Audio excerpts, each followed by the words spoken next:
ساتوی پسرو وینو دا د شهیدانو کور، دا د باتورانو کور، دا د باتورانو کور، دا د باتورانو کور، دا د باتورانو کور.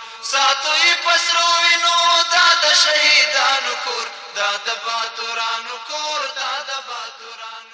ننګرهار والي سره د ایران د بهرنیو چارو وزارت د قونسلي چارو مرستیال ولیدل.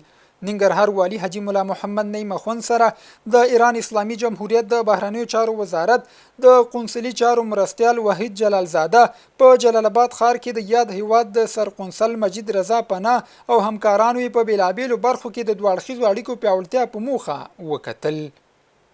ننګرهار والي د حوزوي روغتون له خدماتو څارنه وکړه. ننګرهار والي حاجي مولا محمد نعیم اخوند چې د عامې روغتیا رئیس مولوي امین الله شریف او یو شمېر نورو مسؤلینو یې ملتیا کوله، د جلال آباد ښار حوزوي روغتون کې د روغتیایي خدماتو څارنه وکړه. ننګرهار کې قاچاق کېدونکي مهمات کشف او ترلاسه شول. د ولایت مقام مطبوعاتي دفتر څخه خبره شوې خبرپاڼه کې ویل شوي د 201 خالد بن ولید قلی اردو د دویم سرحدي لیوا د اووم سرحدي کنډک منسوبینو د کشفي معلوماتو پر بنسټ د خوږیاڼو ولسوالۍ د وزیرو تنګي په ترمۍ سیمه کې قاچاق کېدونکي مهمات کشف او ترلاسه کړي دي. ننګرهار کې 2 تنه د قاچاقي درملو او ناقانونه وسلې سره ونیول شول. د ولایت مقام مطبوعاتي دفتر د معلوماتو له مخې د امنیي قومندانۍ منسوبینو د جلال آباد ښار او سمرخیلو امنیتي پوستو کې د پلټونو پر مهال یو تن د قاچاقي درملو د لیږد او بل یې د ناقانونه وسلې د ګرځولو په تور نیولي دي.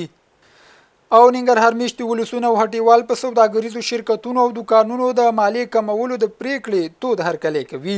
دوی وایي د مالیې کمولو پریکړې عملي کول به په سوداګرو او خلکو د فشار کمولو ترڅنګ د بیو په راټیټولو کې مثبت ګام وي. ساتوی پسرو وینو دا د شهیدانو کور، دا د باتورانو کور، دا د باتورانو کور، دا د باتورانو کور، دا د باتورانو کور. ساتوی پسرو وینو دا د شهیدانو کور، دا د باتورانو کور، دا د باتورانو